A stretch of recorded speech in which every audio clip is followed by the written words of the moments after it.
We're live. Good evening, everybody. Welcome to the October 6th Facilities Committee meeting of the Council Rock School District. I am Andy Block. Sitting around the board table are Doug Taylor, Robert Frazier, Matt Fredrickson. Gary DePazy, Mike Thorward. Denise Brooks. and members of our esteemed press. Thank you. Doug. Okay.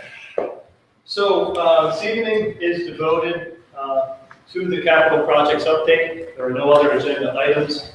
Some of the things that I will touch on, we talked about back at the July 14th Facilities Committee meeting, so I'm not going to spend a lot of time on those things. I am going to provide an overview of the book. I'm going to provide a presentation of the 5-year plan, how things look over the next 5 years from a project list and budgetary standpoint, non-renewal projects and next steps and schedule. I am not looking for any decisions tonight, so I'm here only to present the information and give you a chance to digest it. I'd like to come back in November and then ask for some direction at that time so we can begin moving forward with capital projects, assuming that there'll be some money allocated for capital projects, not really not much. So I'm not going to spend a lot of time on this. I presented these slides so that those at home can go back through these later and take a peek and see exactly what is on here. What is the improvement plan? It's a detailed description of the conditions within each building, and the plan rates and prioritizes the conditions throughout the district. The purpose: to establish a long-term capital plan by building, and to know the financial impact of the facilities at any time. The benefits, again, to provide an understanding of where we are with the projects and to manage the funding over the next year to 5 years. How do we do that? How do we update the plan? We reach out to the end users, we reach out to the principals, our maintenance staff. We do a condition survey, walk through the buildings, and assess where things are each and every year. So this plan is updated throughout the years. We identify items as well as one final questionnaire to the team to get feedback. The plan doesn't include items generally less than $10,000 unless when aggregated they equal some larger project. So items less than 10 are usually taken care of through the maintenance budget through bids or quotes or however that's processed. The capital improvement plan is based on some of the following. We do have a logic matrix that we run each item through. It does help take away the subjectivity of the items in the book. You know, it takes with the special interest throughout the district. This helps take that away and just focus based on scoring and some factors. The introductory of the book has an executive summary. Tab 2 is basically all of the tools used to prepare the book and how to read the book. And tab 3 through 23 is general building information for each building. Along with that, this year, it hasn't been in the book in the past, are some representative photos of some of the items of concern in each building. So you'll find in many of those tabs some photos of some of the items that need to be looked at. I know you can't physically get out to all of these buildings and see all these things, so I'm trying to bring it to you a little bit. Master planning, tab 27, is reserved for the master plan. As we know, we're going to touch on that at the October board meeting and then down the road revisit that. The logic matrix, which I talked about, is important. We run each item through it. Safety and educational impact are the most heavily weighted items in the book. Physical conditions, domino effect, economic impact, age, and life expectancy. Now, as we move forward, as I'm starting to see the numbers creep up in the book and the size of these projects throughout the next several years become larger, the domino effect could have a bigger role because if we push these things back, by not addressing one thing, other things could be affected. Not each and every item, but certainly some. The scoring is 0 to 10. Anything from a 5 up should be budgeted for and considered. 7 and 8 are serious. 9s and 10s we try not to have in the book because we generally address those as they pop up. A 9 or 10 could pop up if it's something that from a programmatic standpoint or some other reason we have to address those items. We might just accelerate or increase that artificially. This is the matrix that's used. Again, I won't go through it, but it's here for you to see at any time. The analysis process, tab 24 and 25 are the meat of this book. They have all of the schools, tab 24 by building, tab 25 by priority. It has building ID, a matrix, estimated cost, and category of work. This is an example of two pages from that tab 24. This is south. You can see the actual ID, what the item is, how it's scored, the priority, the cost, and they're categorized. If we want to sort by category, we could do so. However you want to look at these down the road, we can study. At the end of each building is the total cost to address all of the capital needs of those respective buildings. So you can see those numbers at the end of each building. The analysis process, summary of facility project costs. Tab 26 is another very important part of this book. Tab 26 is the comparison of the facilities, and we start to look at the cost of renovations, the cost of new construction, the cost of capital projects, environmental issues, and basically taking a look at the total capital improvements as a percentage of total renovations. If that number starts to reach 60% or higher, that is when we want to consider total renovations versus going in and addressing those projects through summer projects. When we get to 70% or greater, so we have to start thinking about, should we renovate, should we replace? Now, I would say that we've had plenty of buildings we were greater than 70 that we renovated, and at the end of the day, the buildings are fine. So just some rules of thumb and some tools to help us assess and make some decisions. This is the page that lists our buildings. It has the building, the size, the history, renovation at 180 square foot plus 30% fees and contingency, assuming you bring the professional on board. That's about what the project would cost for renovation. To replace it, 225 square foot plus 30% fees and contingency. Our capital projects from the book is plus 30% fees and contingency. So if you look in the book, it's $3 million. When you go to this page, it'll be $3 million plus the 30% to throw in. So we're looking at apples to apples across the board. Any estimated environmental cost for the building, the total project cost with that included, and then the percentage of capital improvements versus renovations. So if you look, Richboro Middle School is 132%. It's very high. We know that Richboro Middle School is problematic, which is why we're doing what we're doing at Holland and Newtown. I listed still, and I can include it in this because we're still not certain where we're headed with Richboro Middle School. And we'll learn once we move through master planning. Hillcrest is up around 131%. Richboro L, 135. Hi, Jerry. Jerry Rupp is here. Rolling Hills Elementary, 134. Soul Finestone, 98. And Wrightstown, 122. I guess it's not a surprise. We're talking about buildings from the 80s, from the 70s, from the 50s, 60s, and so we're talking about buildings that are 40, 50, 60 years old. So they do start to get tired, and the infrastructure needs to be replaced. So. Tab 27 again would also include a 5 to 10 year construction renovation master plan. So as we move through master planning down the road and kind of establish how we want to move forward with these buildings and other items throughout the district, we can put a Gantt chart in there and start to figure out how that looks moving forward.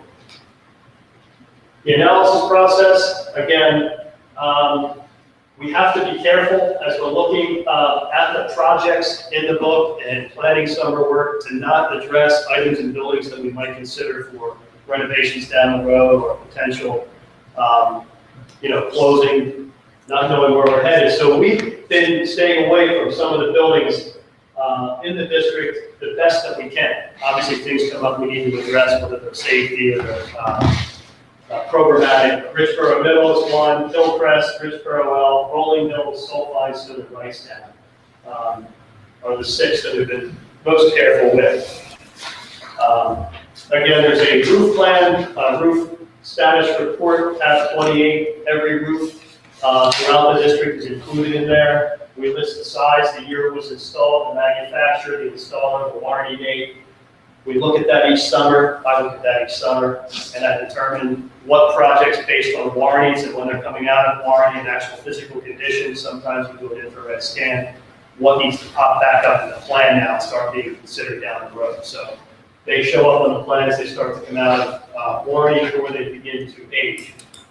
And you'll see roofing projects in the list of 5-year plans. Again, a roof that is rubber, single ply, usually you get the life of the roof plus a couple years, and then it starts to break down and become a big problem. A multiple ply roof, because of the redundancy, you usually get some extra time out of it, a little bit safer, but they all have a life termination date. Summary of completed items, tab 29. This is basically every project since 2012 that I've been involved with. This section lists those projects, who performed the work, what the costs were, the budgets, and the contact info for the respective contractors if we ever have to reach back out down the road. Tab 30 is a summary of equipment, essentially, larger equipment, generators, chillers, boilers, the details of those things in case we have to do a quick glance. We can do some without listing boiler rows. Tab 31 is the new tab. This is the tab that's going to be important for tonight.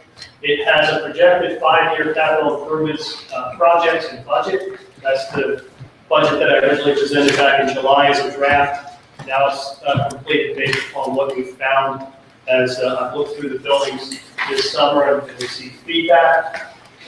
There's a starting column of all of the costs and then compounded annually 4% for inflationary costs based on the construction cost index today. Also in the same tab, the second page is by priority, and we can talk about that heading forward. There's also a list of non-renewal projects. So what I've done this year is I've taken things out of the capital plan that weren't purely renewal type projects, things that stay, or things maintaining asphalt, floor repair, system for system replacement, but things like fixing the structure on the natatorium or upgrading balconies that weren't code compliant or things such as that. I pulled them out as a non-renewal type list, so we can start to develop 2 separate lists. Last meeting, somebody said, add the track to your book. Well, it's not really a capital improvement plan, but under this tab, we can begin to list things. You say, hey, we've got to consider new science. We have to, whatever those are, we can throw into that tab, and we can start to track cost parallel with them. So this is the start of that list. Natatorium structural issues is actually something we'll talk about a little later. Natatorium bleacher improvements and an internal drive connection at south. It was never completed out to Holland Road. That's been something that's been discussed numerous times. So it's showing up in here as a potential project down the road. Could be next year, could be 10 years, could be never, but at least we can start to track the cost and inflate it as we go. These projects include things like the newer addition to the natatorium, this outside corner. There's actually some movement inside. We have the shearing of the tile. We actually have broken tile. Brian Johnson's cleaning up the tile regularly there. We worry about kids in bare feet and broken tile. So we're keeping a close eye on it. Something we want to take a look at. But you can see that we have some movement. Not sure what's happening, but we need to investigate that. The bleachers themselves were something that popped up this year because of some concerns. It is, old construction. It wasn't constructed with today's standards when you consider pedestrian access up and down the stairs. These risers, the treads, do not meet current rise-run dimensions. We have open railings. We have these landings, intermediate landings, that as there's crowds moving through, people tend to get sometimes tripped up on. They don't see them coming. You feel like you're moving across the floor and all of a sudden you hit an obstruction. So it is a project. And we have a lot of old ceramic tile, not from the renovations, but original, that lead us down to the locker rooms that are broken in really poor condition. The other project listed in there is the connection. This is south, this is Holland Road, this is the internal bus loop. And what was the old driveway into the site off of Holland Road, the old mature trees, they were planting something. I think the natatorium was once thought to be here, but a connection out to allow some emergency egress from that site, which, or after a big event, another way to get out of the site instead of going through the other intersections. Not something that I created, something that's been brought up for concern for congestion and emergencies. Considerations for formulating a 5 to 10 year plan. I think the bottom three are most important: funding, feasibility, cost savings, and of course the master planning process. So we have to see how everything shakes out. Each year I adjust the numbers in the plan. Based on the construction cost index, we are at 4% this year based on the economy. There's additional information in the book relative to it. Last year I removed Holland and Newtown from the comparisons, so the numbers came down significantly when I removed those two projects. We haven't increased though this year. I'll review that number shortly. I've listed some of the more major items, things that were $40,000 or higher that have been added to the book this year. Now, in the book, in tab 24, you'll see the left column has a date. It has 2016. It's a new item. That's how you know that it's new in the book. So these are all listed as 2016 items. I won't go through all of these items. Can you help me with the boiler for the swimming pool? The boiler for the swimming pool. Is that something, a replacement of something we have now? No, it's not replacing something we have now, but it is making something we have now better. We run one of the boilers in the boiler room all year to serve the pool. If we put a dedicated boiler in for the pool, we could shut the large boiler down and only utilize the small boiler for the natatorium. We don't have to run the large boiler on here. So it's a, from an energy efficiency standpoint. For the differential in size? Yeah. You shut that boiler down during this. We shut the large boiler, run small boiler. And you shut the small one down during the heating season? We go back to that.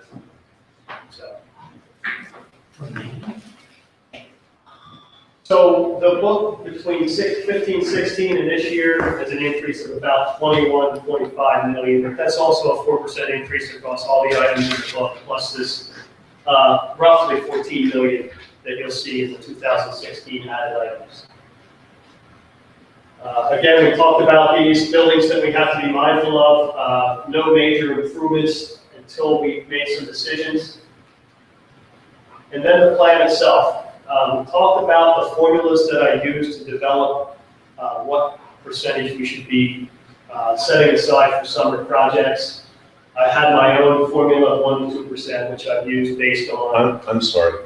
Since these meetings are now the meetings that we're going to discuss the items at before we go to the big meeting, sometimes we have to ask questions here.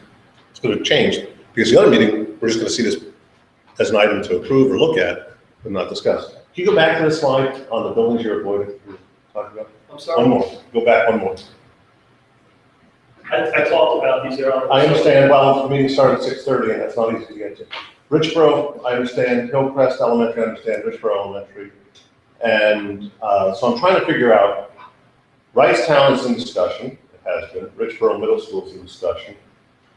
Rolling Hills, I guess, is in discussion. So I'm looking at Salt Pine Stone, Richboro Elementary. Help me to understand.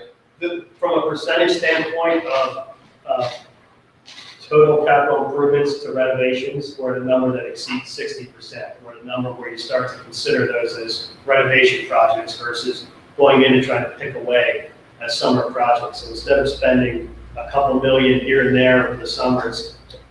So the reason you're holding Hillcrest Elementary and Richboro Elementary out is because of consideration of potentially adding additional We classrooms? also had that, so the other part of this, we have master planning discussions. So I'm not sure, I'm more sure after a few months ago, we had some discussions about we needed to know by December if we should consider those additions to make that happen for 18, 19 decision days. Well, and that's why the one that really stuck out in my mind is look, this was Salt Pine Stone. So what is is it because so much work would be required on Salt Pine Stone? Salt Pine Stone has a lot of items that are tired. If you start to really go into the bowels of the building, into the boiler room, you'll see it's. That's fine. I wanted to look at it, have a little bit of discussion because I certain, the community that may watch this or observe this understands certain schools are in consideration for being changed or closed or repurposed. And when we put up a list like that, we don't differentiate why they're on there.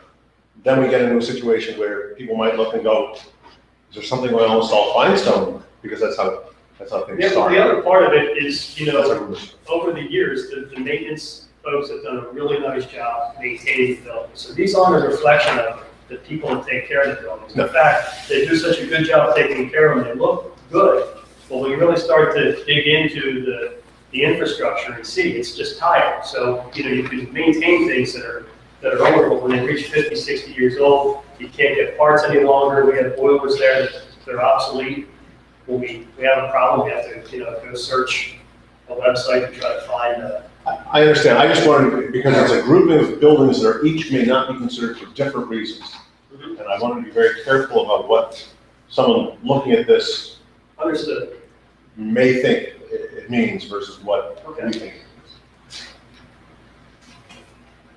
So, again, this information was discussed at the July 14th facilities meeting. I'm not going to go into a lot of detail on it. The APTA, which is the Association of Physical Plant Administrators, has a formula. I wanted to show another formula compared to mine so you can see that there is some other formula out there, not just the Doug Taylor formula that Council Rock. So they have appropriating 7.2 to 14 million annually towards routine maintenance and capital improvement projects. They have a formula, capital renewal 1.5 to 2.5, and routine maintenance 0.5 to 1.5. So when we take a look, capital renewal is 5.4 to 9.9 million, and that's how they get it. We add the routine and capital to 7.2 to 14.4. I'm sorry, who's APPA again? APPA is the Association of Physical Plant Administrators. They actually use Department of Education statistics when they put together their numbers. So it's geared towards educational facilities. So this is a slight detour, won't take long, but our colleagues that are in municipal government, in terms of roadways and municipal buildings and, water, sewage systems and all that, I mean, there would be formulas like this for them as well, right? I would imagine, yeah, I think they would have similar. I think a lot of them would have similar. Of course, it's a lot harder to find the next ones of roads and sidewalks and water lines and the infrastructure of cities is a big challenge. So. Yeah. I'm just saying, I think that this is a sensible approach because we had this ongoing discussion about bridges, about sewer systems, and it's clear that nothing like this has been occurring for decade after decade, and now we're in a giant hole, statewide and nationally. So this kind of approach there should be some logic like this. The other thing that this reflects, the difference between this and what you're speaking of is, I can tell you, Pittsburgh, they had a roadway they didn't realize was a bridge. Because nobody has personal responsibility for it. And that's a little different in the school district because you begin to have people who have personal responsibility at some level, whether it's the principal who oversees it, the roadway, no one looks at it. And that equates to a difference, that our people take personal responsibility so they're aware of these things. We heard it before when he spoke about the problem with the natatorium. Someone's on, someone's watching. So it's a little bit. So your point is well taken. So the formula that I've recommended is 3.6 to 7.2. That's basically 1.8 million square feet that we have, $200 a square foot, 1 to 2% minimally. So that's the 3.6 to 7.2. That's the elementary schools, middle schools, and high schools. It excludes the ancillary buildings. So that is only the schools that we speak. Do you have a sense, because we had some really big spend in terms of Goodnow and Holland and the middle schools, and if you were to include those, we had a lot of catch up to do, right? So, does that make sense to blend them? Because I understand, but you still have to maintain, even buildings that were completed, you have to put money aside to ultimately maintain those down the road. So, obviously, if you had district full of brand new schools, the first year you wouldn't have much to do the second year, but as you get into the 10th year, you would. So you would start to build that capital for when you need it. It's easy to say. Again, I'm just trying to demonstrate what the buildings need. This is the buildings talking, truly. I'm just presenting information. We developed a plan in 2012, so this is the 5th version of the book. I'm pleased as it continues to grow, and I do appreciate the support that the board has given me to this point, truly, sincerely. It should exclude non-renewal projects, so I've broken those out as I've told you. We have to consider renewal, paving restoration, roof reconditioning, masonry, equipment replacement, etc. Avoid deferred maintenance at all costs. Hi, Mark, how you doing?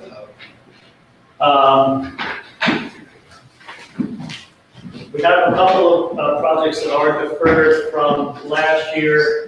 Those are 2 that pertain to Chancellor. Makes sense, we put the money towards the buildings that the kids are in, but at some point we do have to consider some of the work here. It is listed in the plan. Deferring the work does start to cost more money later, and this is an example of the longer we wait, the worse the plaster ceiling will get in our upper level floors.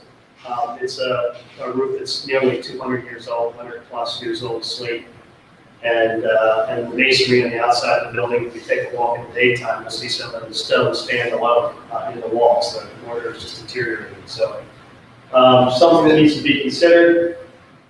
This is the tab 31 list of projects. This is the 5-year scope. The first year, 16-1 through 16-2 is the first column. This is tab 31. You all have this in your book. You'll see that these projects are not architectural beauties. There's nothing exciting. You're not going to go take a lot of photos and win awards. These are No roof plaques, coverings. no plaques with names on them? What's that? No plaques with names. No, this is like roof coating, Someone donates the money piping to pay for it. investigation, ceramic tile repairs, the structure, new town, intercom system, mill and overlay work, parking lot maintenance, those kind of things. Now, I don't think I'll take the time to go over every single item you have it in your book. As I said at the onset, I'm not looking for any decisions tonight. I want to come back in November, and then hopefully by then we'll have some indication of where we're headed, so then I can get our architect on board for the next 3 years, which their contract is due this year, so I have proposals to do so, and establish what the cost of those projects will be in totality, and we can move forward. Sorry to ask, 16-7, is that the flashing? Yeah, 16-7 is Churchville Elementary School clear story around the cafeteria. The brick veneer is in poor condition. For whatever reason, when that project was addressed, Right. some pieces were not fully addressed. So the masonry above, flashing halfway around it was addressed, but the roof flashing on the other half wasn't. It's the old copper flashing. It's about 4 inches above the roof. It should never be that close. We get water that comes into the corridor down below. We replace the ceiling tile and clean it up, but it's just not a good thing. Instead of performing masonry repairs and trying to cut the brick and put in new flashings, which is always risky, we can get prefabricated metal panels that go right over top of the brick, tucked under the coping above, black over the flashing below, and it's watertight for the next 30 years. That's fine. When you look at it, again, it's one of these perceptions, when we just spent the money to do Churchville Elementary. Sure did. This isn't rework on something we did, It's not rework on something we did, but I wish we would have done it when we did. but it's not a small, that's why, truthfully, it may be cheaper to do it now because it's not wrapped into the large operation of change order when we were building. Right. But nonetheless, reading this, absent that detail, it looks like a change on a renewed building. Right. Is there any new or more recent information about inflation? So you're using the 4%, but Yeah, under the I see it there. I think it's tab 26, the heading to tab 26 gives you how I arrived at it's a term of construction report that I use, that they're, a reputable firm out of the So city. what's the deal? Oil's been flat, food is actually decreasing in expense. And Right. sewer price inflation's been like 1%. Labor, I think labor is still, So it's so probably behind in healthcare or whatever. I think labor is up. I think the material cost, fuel is rising slightly. But I can definitely get more information on that later. Can you just go back? So do you have a slide for tab 27? For that page, yeah, way back. Go back before I got here. Yes. On 26.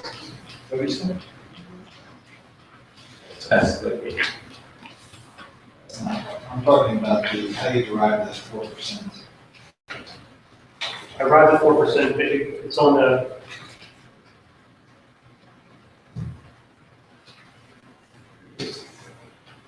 The 4% inflationary increase is based on information that I Did you reference tab 27? have 26. Tab 26.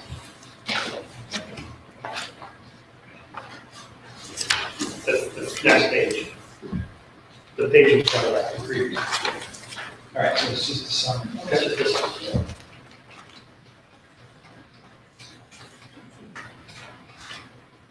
I mean, we could use whatever percentage, we can change that if we wish, that's just, Yeah, but you don't want to make up your inflation rate, it's got to be. no, I understand, Inflation rates, I mean, it's based on reputable information. In fact, I can get construction articles that reflect where the inflation rate is. It's okay, I believe it. I just wanted to see, I had the same question over this, I just wanted to see where it's at. Summer of 18 projects are in the next column. And again, you take a look, the honeycomb window system to north is the biggest project that year. If you haven't looked at those, they are deteriorating their concrete. This number reflects basically taking those panels out of a cast-in-place structure and putting in aluminum window systems that would give you a 30-year window system with insulated glazing. Certainly has an impact on the architecture of the building. I know some of the window systems there were replaced that way when they did the project, but not all. yeah, there was a movement by the school and the community, that they liked the notion of the honeycombs, it was the character of the honeycombs. Even then, and actually, I'm sad to mention that the fellow who was in charge of that project has just passed away, Robert McCullough, who had served the district for a number of years, about 6 years in this role, business manager as well. They made the decision, even when he was here, those windows were in terrible shape. They're also a safety hazard from a scalability You can perspective. scale them, they're single glazed units, water's coming through them.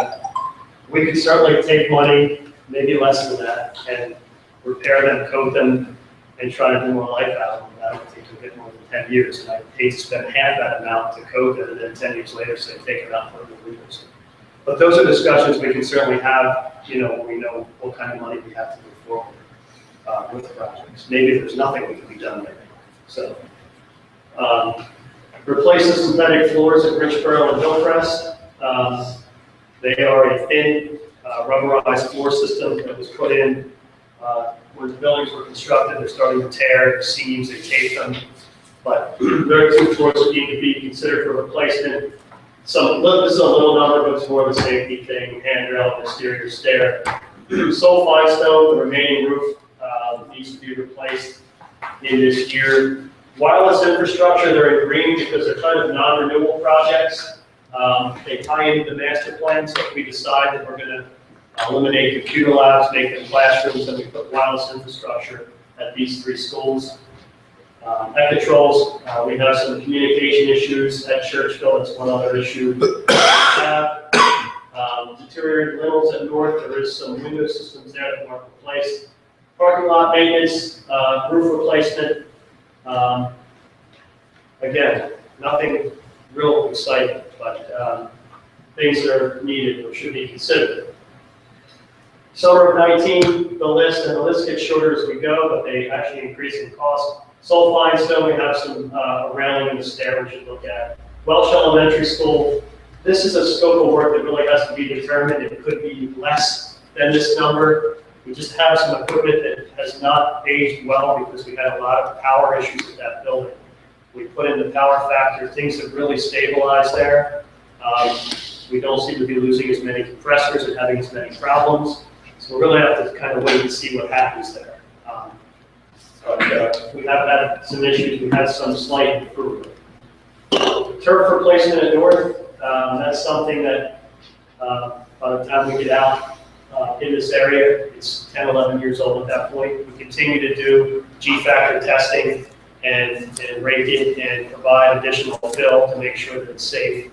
And we'll continue to do so, but at some point we can't get that rating and the grass starts to degrade to the point where it's not much of a field, then we have to consider the turf replacement. So it's listed here, not knowing exactly when, but that's about when it would be due. Boardroom carpeting at Chancellor is a small item on the list. Parking lot maintenance at a couple schools.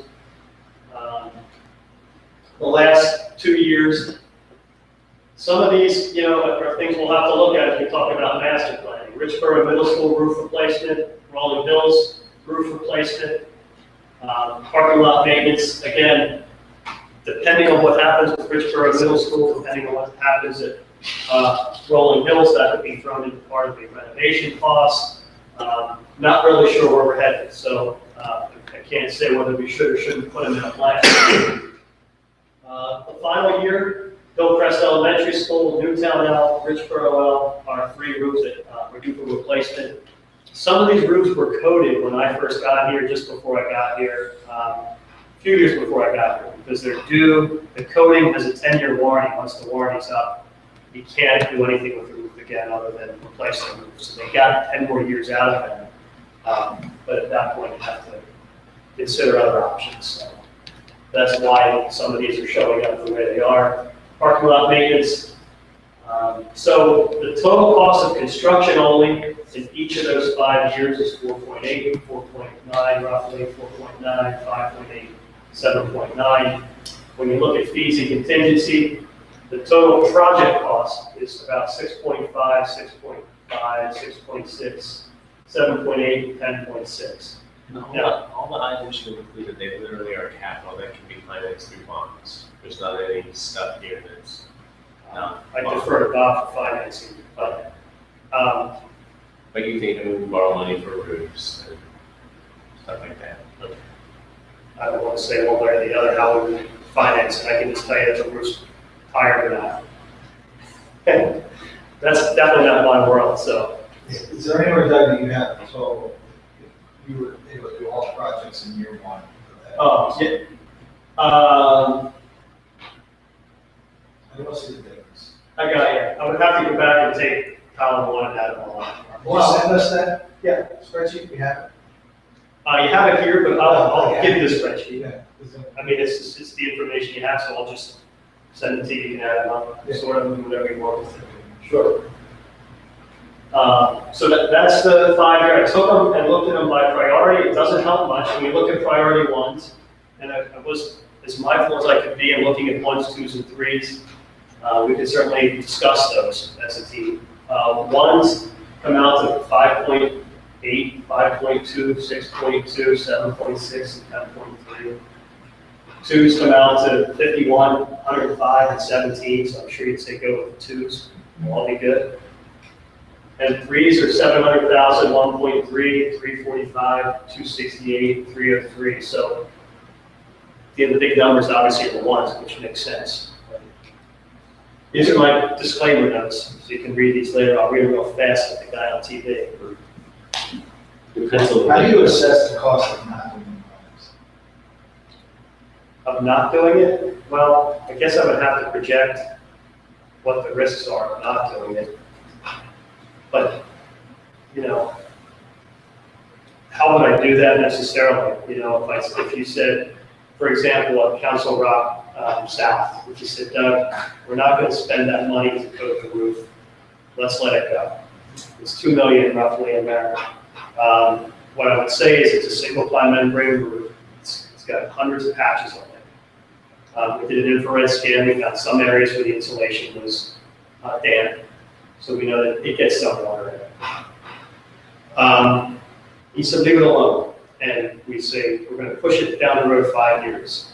Likely 5 years at $2.1 million project is 4.9. because I can't coat it now, I have to replace it. Because once it breaks down to a certain point, the insulation gets wet, you're finished with it. And then whatever, if roof deck starts getting wet or things get wet underneath, I couldn't predict. That's just a roof issue, if you have an old boiler, it's all fine, so he said don't replace it. We have two, one fails, we'll have time to get a new one. It could have some impact on education. It might not be the end of the world. It could close the school. If it's 2 degrees outside, the boiler shuts down, one can't keep up. So the more typical thing would be in driveway maintenance. That's another good example, because if I continue to seal these and try to get years of protection, and then at some point they become full of potholes and cracks, and we don't seal the cracks, and it breaks in and breaks it open more. So I think they're all different. I just didn't know, there's some kind of calculation that you have in your field that says deferring maintenance costs this much more every year. I know it can cost, $1 can cost 2 to 4 later. Those are your opinions, my opinions, just professional opinions. I think they're based on some. We're looking at $38 million over 5 years in a budget where we don't have any balance. It would be helpful to me, and I don't know anybody else, to know what the cost of delaying. The cost to do nothing? The cost of nothing. What nothing costs, it's just. Well, I know south would be $2 million to $4 million alone.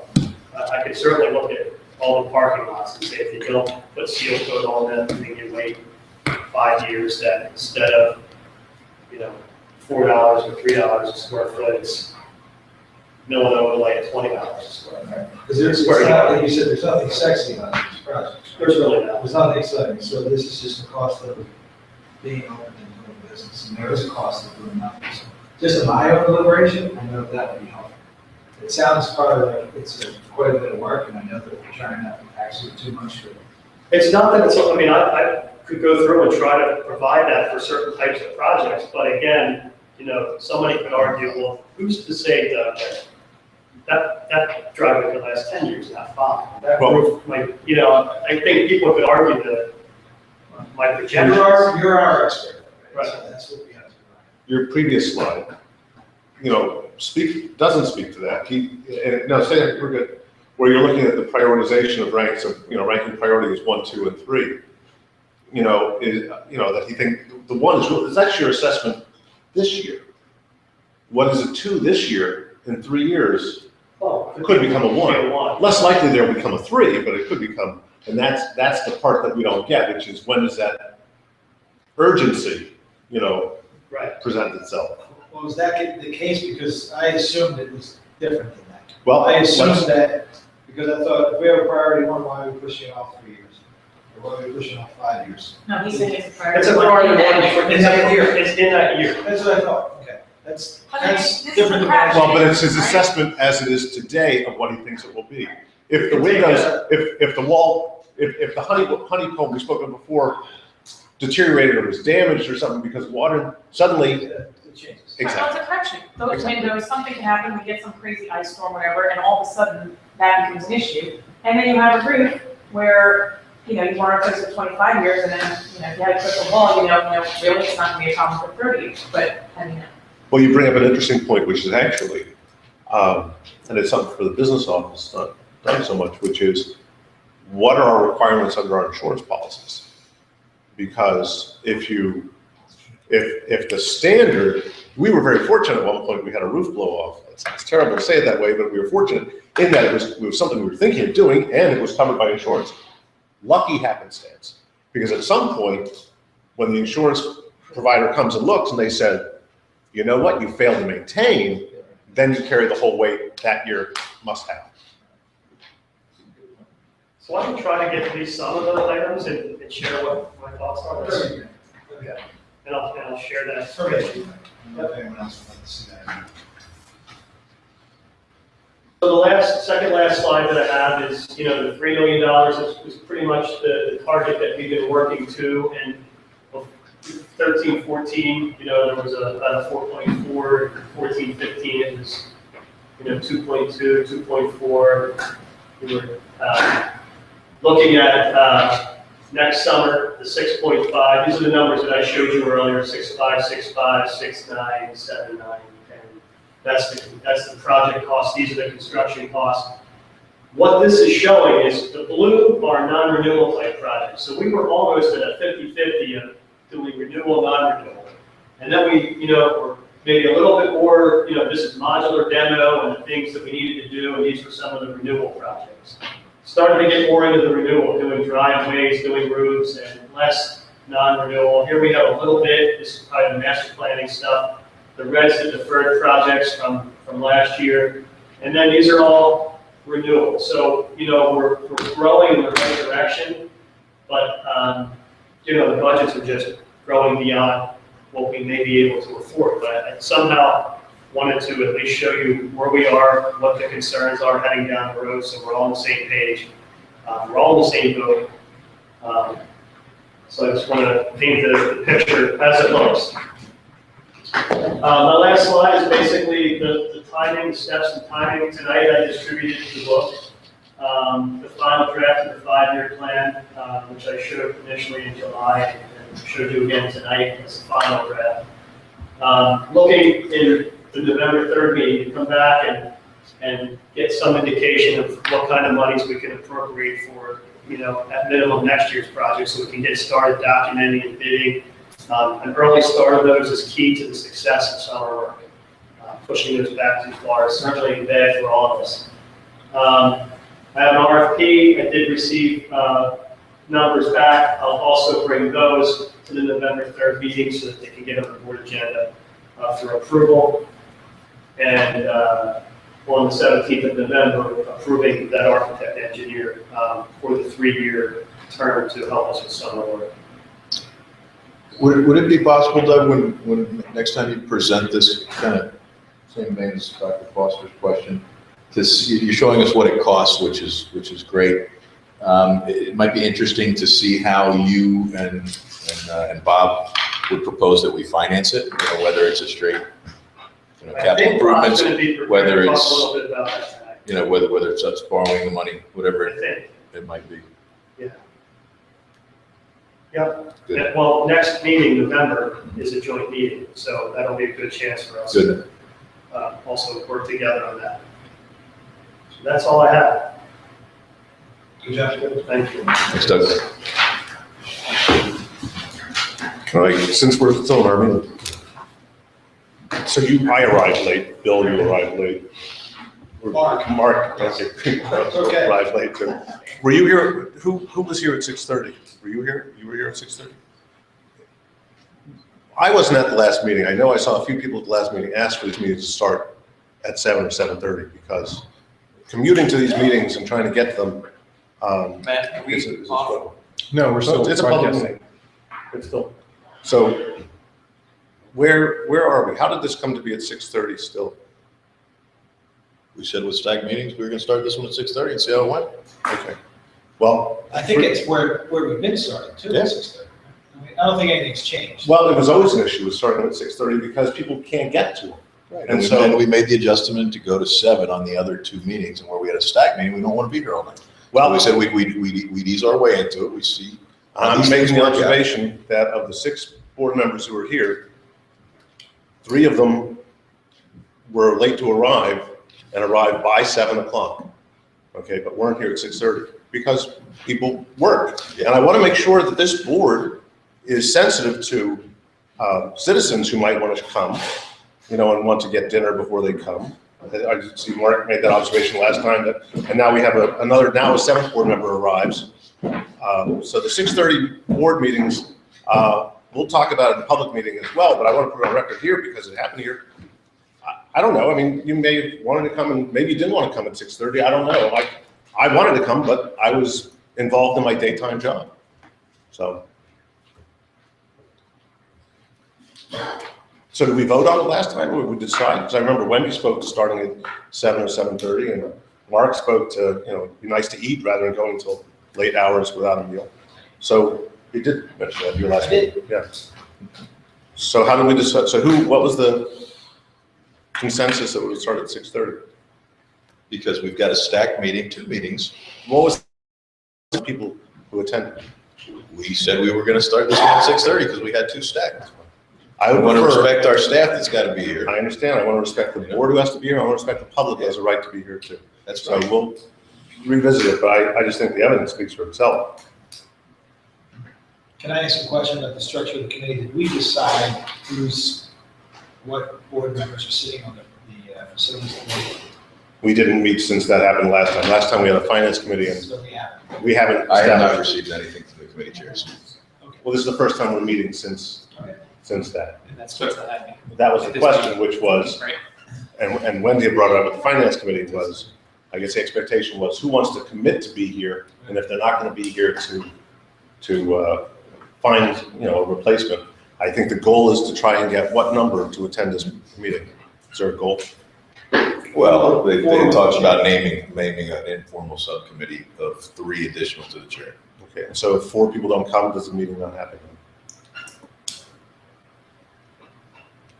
The way I talked about it last week in finance was, if you're not gonna be here, it's on you to find somebody else who is gonna be here. I understand. My question was, if it doesn't happen, does the meeting, if I 2 just people think the show up, items does the just meeting don't still get happen? moved to the consent agenda. That would be my 2 cents.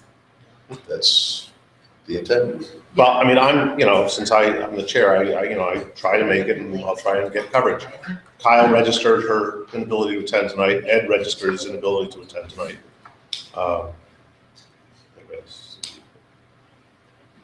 Anybody want to be on the hook for this? I'm always here. What, just trying to think of, how thin you can go or how many people you want, because I think I said I want to be in the finance committee. You were duly appointed, Thank Mark. you. So if you're not showing up in 10 minutes, you do need to find I'm somebody. sorry. Okay, good. Good to know. I have no problem with putting my name in for the finance committee or facilities committee, but I want to give somebody else an opportunity too. So I can do it or not do it. No obligation to me, it just means you have to get someone to replace you. Yeah, but I don't want to be a committee hog and say I want to be on finance and facilities. I personally think the fact that we're going through this is a little silly. You get to the meetings that you can get to, it's our obligation to come to these and participate. I appreciate what you're saying, but I don't hear anybody volunteering at the finance committee meeting. I didn't hear. Yes, Did you? Yeah. I heard She a did. few volunteering. I didn't hear it We static. agree. Andy, wait, I completely disagree. Yeah. And especially that it's silly, because we said we want 3 people that we can count on to be there as our board representatives and the committee chair. So we need 3 people to I'm raising my hand, raise their hand and say, I want to be on the committee. I don't think that's silly at all. Maybe that's not what you meant, but I don't think it's silly at all. So I think too, there's flexibility with this consent agenda. I mean, there are these items that are so big, there's no reason that we're locked in. Everything that comes here has to go to consent. I mean, we can decide, no, this one is so important, it needs to be split out. So there's flexibility, right? You could, I The mean, point was if there was consensus in the room, not necessarily amongst the 4, but in the room, and hopefully there's 4 here, that it moves over. well, and I go to the I don't 12 want angry, any consent. I go to the 12 angry men principle, where anybody can play Honey Fonda if they want to, which is where, if it goes to consent, there could be 8 people sitting here. If one person wants it to be discussed, you kind of have to give them their due and discuss it where they want. Now, if nobody wants to discuss it We with decided at a them, board meeting, we were gonna have members, so I will be on the facilities committee, thank you. although with the caveat, I won't be here next month. So somebody needs to So you replace need me to on find it. somebody. But I'll be on the committee. next Mark, month Denise, is you need one more. November. Mike. there you go. I won't be here either November 3rd. So that even raises the question, right? What? It's a joint committee meeting in November. So if we have different committee members, I suppose we're gonna be fine. Right now, I think we have the same. And let me 3. ask you a question. Well, then- If you're on a committee, is phoning in, like being there? I don't know. Sure. Because I may be able to phone in. That's So I'll be in correct. Finland, so I'll be 7 hours ahead. Well, you have to just find somebody to run for that. No, it's not. Congratulations, Mike. Okay, good. Then we So if can you hear could that. Chop, chop. send me your list of informal subcommittee members, they will be appointed at the next board meeting. Yes, sir. Thank you. Can I just clarify this, because you said informal, Mm-hmm. and I'm just a little confused. Because it's not, and Wendy said it's not informal. So I just want to make sure we're all on the same page, because I at least have a different understanding than I think you do. If you want to have this conversation offline, that's okay. It's been- But I think that what we said was 3 members plus the chair. If there's a consensus among those members, then it goes to the consent agenda. Now, any board member can attend the meeting, and any board member can have his or her say. It's a good question. But It's the- we want 4 people who are dedicated to being there, and we're going to move this process along. So That's not how I I, don't That- like, I don't get like. The one thing I That's disagree not how I with understand is anybody who shows up is in Yeah. the decision to have it on the Absolutely, consent. I agree The with that, intent yes. was to make sure that there were no less than Yes. 4 board members in a meeting. That's what I thought, yeah. that was the intent, intended to because be when Wendy asked a not- question about 2, and we had a debate, because I don't think I'd ever seen that small a number, but Wendy raised the question, so we agreed to say there will be 4 folks who will be there, the way our Rob has done this in the past. I believe our policy reads there's either a committee chair or a committee of 4. So we said there's going to be 4 people who are there, not a named committee of 4. There'll still be a chair, and then we'll take volunteers to be the 3 who will be committed to be there. That was my understanding of the conversation. And Rob indicated that I should appoint them. Is that your understanding, that there would not be a named committee? Well, not in a formal sense, in that We're still online. the intent, I believe, was to ensure that there were at least 4 board members at a meeting. As an example, it doesn't generally happen at finance facilities, but there have been times that I have started academic standards meetings and I was the only one in. Yeah. So we want to prevent that from happening, which hopefully 7 o'clock start will do in an episode. Well, the only thing, so let us be clear, I understand that, but let us be clear that what it means is that if you don't have that first string, or their subs, when the items that come up, they really have to be on a different, they don't go through the consent agenda. They have to be just on the regular agenda. If you have the first string is there or their subs, and insufficient quantity to be 4, then you can put things to consent. That's not how it is? Then we should That's be, what I thought. then we should talk about this. And we can, but we got to go to finance, so why don't we try and pick it up No, at we'll the end of that? do a public meeting. I mean, it's. Yeah, no, I'd say pick it up at the end of finance, so we can start the finance meetings advertising. You ready to stop recording? We need about a 5-minute break because Matt has to stop and restart. Okay, we're gonna take a 5-minute break. Cool.